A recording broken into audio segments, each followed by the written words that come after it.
to come take the floor. Thank you, Michael and Marvin and David for being here, and thank you to my colleagues in the House, and particularly to Anthony, who is often a lone voice of reason on this file and so many others when it comes to the hallways of this building, and frankly for Jewish communities right across the country. And thank you, of course, to B'nai Brith as an organization who, for the hard work that they do day in and day out to make this audit a reality. And I know the team puts a lot of effort each year into the audit and are extremely vigilant when it comes to monitoring these types of crimes in our country. And usually the culmination of such hard work is, and the release of such a report is a cause for celebration. But I think it's clear that there is nothing to celebrate here in Canada when it comes to the alarming rise in anti-Semitism that we are faced with. We are in a crisis. And it is a crisis against Jews that have reached record levels. It is a crisis when the worst 2 years of anti-Semitism in Canada are on record were this year and last year.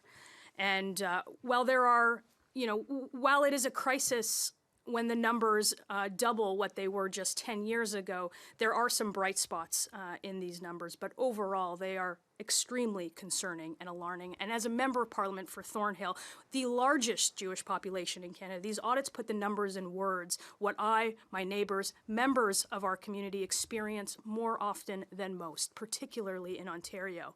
And if you ask any one of them, they too will tell you that it is a crisis. When children can't go to school, that are being confronted by swastikas and anti-Semitic graffiti, it is a crisis. When small businesses are harassed because their owners are Jewish, it is a crisis. And when our homes are attacked specifically because there is a mezuzah, a scroll on the door, it is a crisis. And when there are silence, and when there is silence from trusted voices who know better, it is a crisis. And tonight marks the beginning of Yom HaShoah, the remembrance of the Holocaust. And we need to recognize that the same forces of intolerance are the ones that led to the darkest periods in history continue to rear their ugly heads in our communities. They are on our streets, they are in our schools, they are in our unions, and they are even in these hallways here in Ottawa. The alarming trend of anti-Semitic actions and their growing acceptance by ordinary people show the need to do more.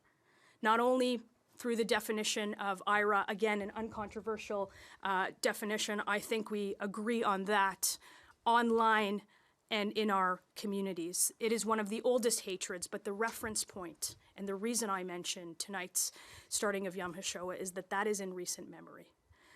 And that memory quickly escapes while we lose first-hand accounts and survivors. And when fundamental freedoms and liberties of our society are under attack, when human rights of innocent people are under attack, inaction is not an option, silence is not an option, and lip service is most certainly not an option. And I know my friends here will continue the hard work across party lines, and I encourage all Canadians to do the same. Become an ally. Call it out when you see it. Push for powerful deterrence. Punish those who violate others on the basis of blind hatred, often disguised as anti-Zionism, as we saw on the streets of Toronto this weekend. And stand up to hatred, even if it's not hatred against you. Seek out the education on anti-Semitism, which so many organizations, including B'nai Brith, are providing in this country, and support organizations like B'nai Brith who do that vital work. Our commitment to build a safer and freer and just Canada, where Jews and members of all religions, races, and creeds are safe, shouldn't just be a once-a-year press conference. It shouldn't be a political calculation. And I'll continue to call it out no matter what the consequences are, and I'll humbly ask you to do the same, just as my colleagues have throughout their entire careers. Thank you.